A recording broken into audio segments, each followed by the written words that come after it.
Hello, so today's video is going to be about algebra tiles and how to use them in the distributive property, how to just kind of give you a visual of how it works and how to multiply across. So first we're going to start off with this legend that we have that I've already made here. We have the pink square representing 1.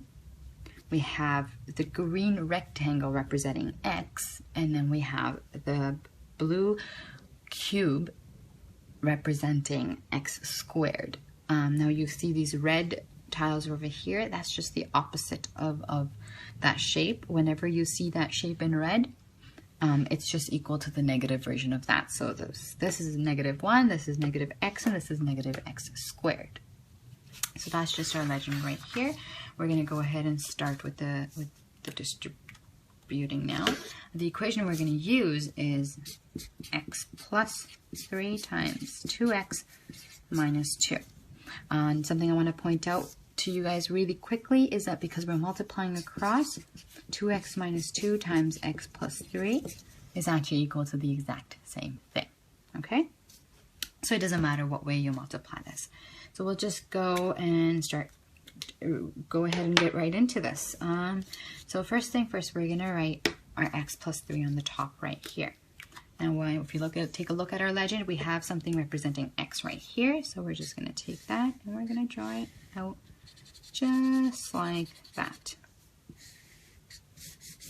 And then we have plus 3 to represent. Now we don't have anything representing plus 3 on our legend, but we do have something representing plus 1. And we can just write that 3 times. So we're going to take our pink marker and we're going to draw 3 pink squares, which represents plus 3. So we've got x plus 3 represented right here. And then what we're going to do is we're going to represent 2x minus 2 on the side right here. So we don't have anything representing 2x on our legend, but we do have something representing x, and we can just write 2 of it. So we're going to take 1x over here. Oops, that's a little long x, but that's okay. And then another x right here. And that gives us 2x. Now all we've got left to indicate is our -2. How we can indicate that is by using our red marker and drawing just our singles, our squares. So this equals -1, and this equals -1, so that gives us -2 altogether.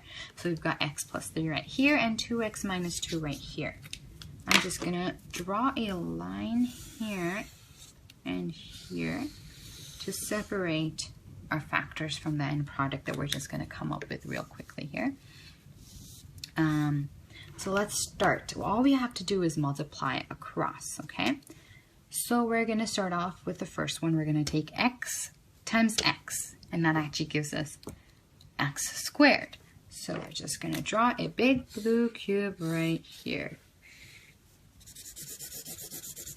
And then we're going to multiply across again. We're going to take x times 1, which just gives us 1.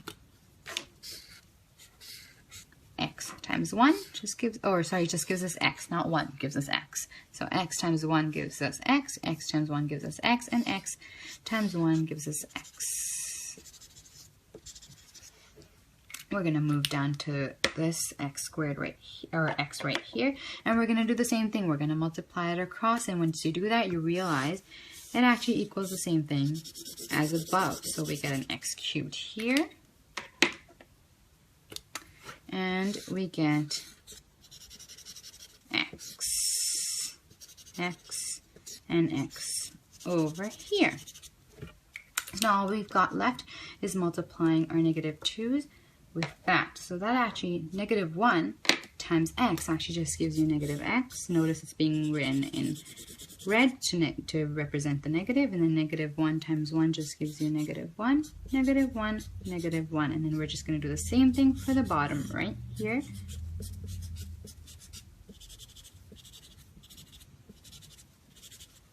And that is our algebra tiles done and repeated, finished. All we have to do now is we have to combine like terms.